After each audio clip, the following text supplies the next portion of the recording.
3 जुलै 3 August 2025 रविवारी मी American movie Manchester by the sea हा सिनेमा बघितला. थोडासा सॅड आहे आणि तरुण म्हणजे जेव्हा आई वडील नसतात किंवा आई वडिलांचं छत्र डोक्यावर उडून जाते तेव्हा कसं फील होते, पण ते कसं तरुण मुलं दाखवत नाही किंवा दाखवायला त्यांना कमीपणा वाटतो आणि नंतर मग कसं एकट्यानेच सगळं आयुष्य काढायचं. म्हणजे त्यांना मोठ्या लोकांनी आपल्या आयुष्यात इंटरफिअर करायला तर नको असते, म्हणजे त्यांनी सगळ्याला आपल्याला सपोर्ट करायला पाहिजे असतं, पण पण ते निघून जायचे म्हणतात तेव्हा मग एकटे पण जाणवायला लागते. तर अशीच एक स्टोरी आहे. आणि तर दोघं भाऊ असतात. एक भाऊ मँचेस्टरमध्ये राहत असतो आणि एक भाऊ बोस्टनमध्ये राहत असतो. लहान भाऊ बोस्टनमध्ये.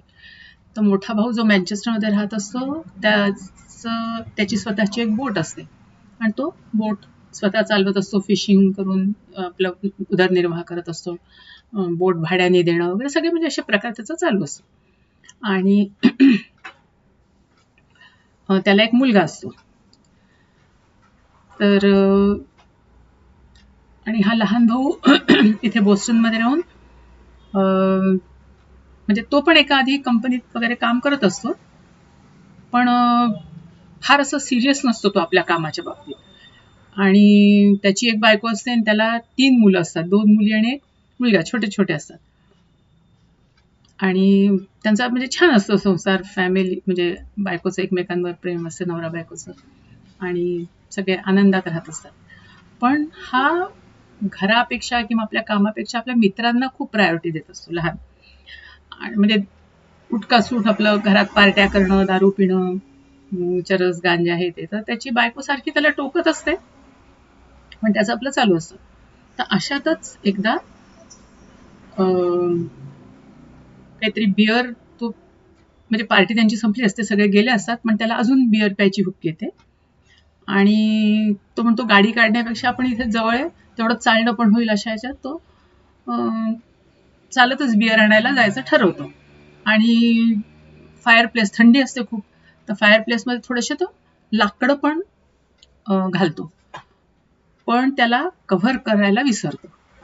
आणि जोपर्यंत तो बिअर घेऊन येतो परत, तोपर्यंत ते एखादं त्याच्यातलं लाकूड उडून फायर प्लेसमधलं बाहेर आलं असेल आणि त्यांनी पूर्ण घराला आग लागलेली असेल असं. आणि कसा तरी तोपर्यंत म्हणजे सगळे लोक, हा पोहोचेपर्यंत सगळे लोक जमा झालेले असतात, फायर ब्रिगेड आलेली असते, पण लहान मुलं दवाखान्यामध्ये झोपत असल्यामुळे त्यांना कोणीही वाचवू शकत नाही. बायकोला कसं तरी लोक बाहेर काढून वाचवतात, पण मग बायको त्याच्याशी नाराज होऊन जाते, की म्हणजे ती म्हणते तुझ्या या अशा वागण्यामुळे, केअरलेस ह्याच्यामुळे आपलं हे गेलं, म्हणून ती म्हणजे निघून जाते माहेरी.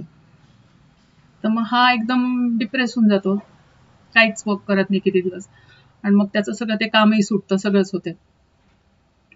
पोलीस अर्थात त्याच्यावर हे नाही, आधी त्याला पकडून देतात कोण आहे याच्यामध्ये कल्प्रेट वगैरे, पण त्यांना लक्षात येतं की हा इनोसंट आहे, याने काही केलं नाही, चुकून तो फायर प्लेसवर हे कव्हर घालायचं विसरला, तर हा काही गुन्हा नाही आहे म्हणजे. तर मग ते देतात सोडून, पण त्याला ते म्हणजे एकटं जीवन नकोच असतं, तो जीवन संपायला चालला असतो, पण मग म्हणतो ठीक आहे आता जगूया. आणि मग तो असे क्लिनिंगची वगैरे कामं घेत असतो, प्लंबिंग, क्लिनिंग, लोकांच्या घरातल्या सगळ्या वस्तू रिपेअर करायची वगैरे. तर लोक कसे वागवतात, त्याला कसे ट्रीट करतात, ते थोडंसं दाखवलं. तर तो काही ठिकाणी थंड, म्हणजे डोकं अगदी थंड ठेवून सगळं त्यांचं बोलणं ऐकतो. कधी कधी त्याला राग, तो सगळा राग मग त्याचा बाहेर निघतो, जेव्हा दारू प्यायला जातो तेव्हा मग तिथे मारपीट कर, हे कर, ते सगळं दाखवलंय.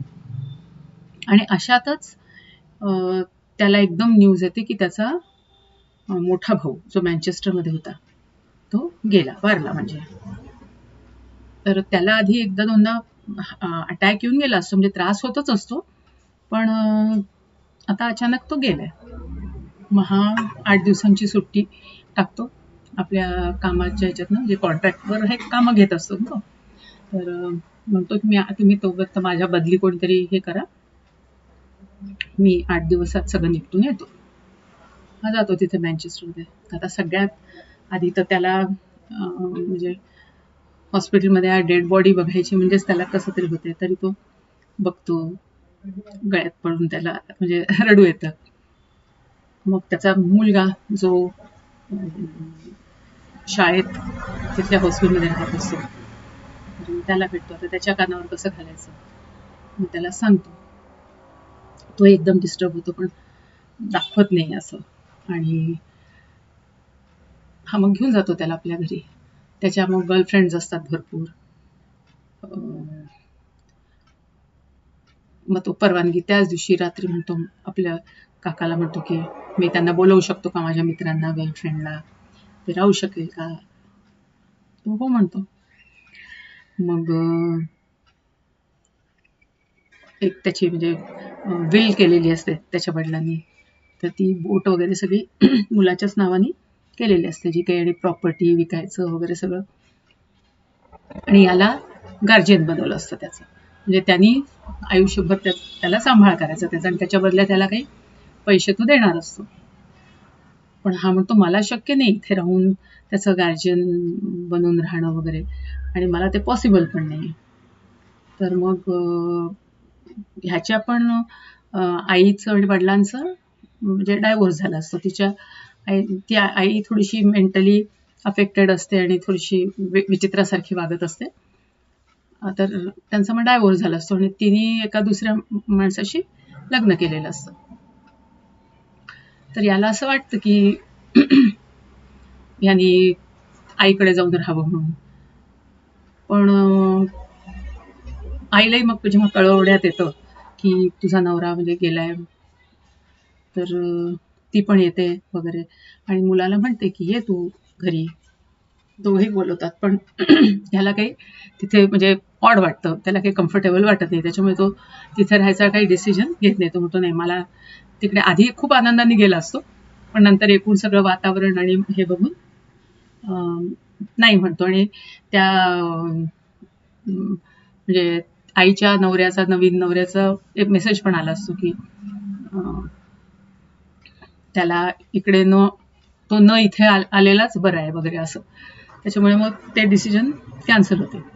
मग आता काय करायचं, तर ती जी बोट असते वडिलांची, तर त्याचा एक हे पण असतो, नाविक म्हणण्यापेक्षा त्याच्याबरोबर काम करणारा हे.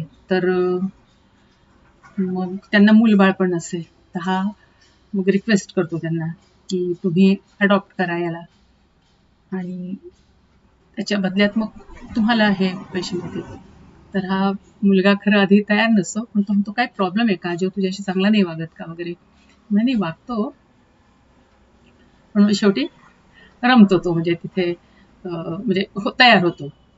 आणि मग ह्या लोकांना असे ते जुने दिवस आठवतात की लहान असताना तो, त्याचा मोठा भाऊ आणि हा कसे मजा करायचे बोटीवर आले की मँचेस्टरवर, कसं फिशिंग करायचे वगैरे.